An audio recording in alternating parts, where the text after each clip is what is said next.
મિત્રો, આજના વિડીયોમાં આપણે વાતો કરીશું. જો તમે રાત્રે 7 થી 8 કલાક અગર નીંદર નથી લેતા તો શરીરને કેવી સમસ્યાઓનો સામનો કરવો પડે છે.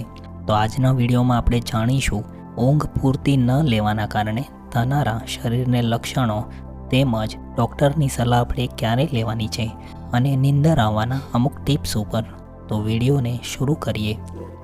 મિત્રો, બદલતી લાઈફસ્ટાઈલના લીધે લોકોની ઊંઘ ઘટી ગઈ છે. રાત્રે મોબાઈલ કોમ્પ્યુટરમાં કામ કરવાથી લોકો 2-3 વાગ્યા સુધી સૂતા નથી, જેના કારણે નીંદર પૂરતી નથી મળતી. તેના કારણે શરીરમાં ઘણા બધા લક્ષણો અને તકલીફો જોવા મળે છે. તો સૌથી પહેલું લક્ષણની વાત કરીએ તો આપણને આળસ, સુસ્તી, થકાન જેવી સમસ્યા થઈ શકે છે. સાથે જ મૂડ સ્વિંગ પણ થાય છે. યાદશક્તિ, ફોકસ કરવામાં તકલીફ થાય છે. જે લોકોને પૂરતી ઊંઘ નથી મળતી તે લોકોની ભૂખમાં પણ બદલાવ થાય છે.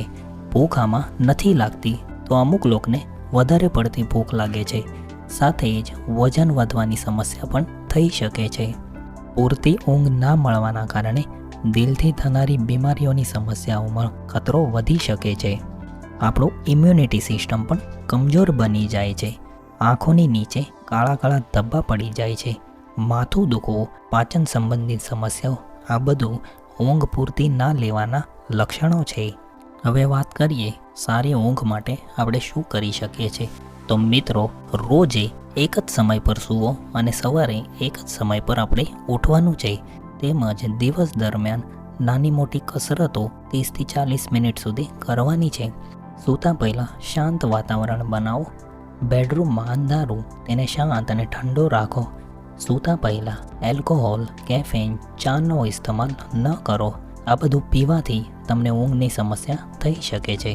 સાથે જ સૌથી મેઇન, રાત્રે સૂતા પહેલાં લેપટોપ, મોબાઈલ, ટીવીનો ઇસ્તેમાલ ઓછો કરી દો. હવે તમને ડૉક્ટરની સલાહ ક્યારે લેવાની છે?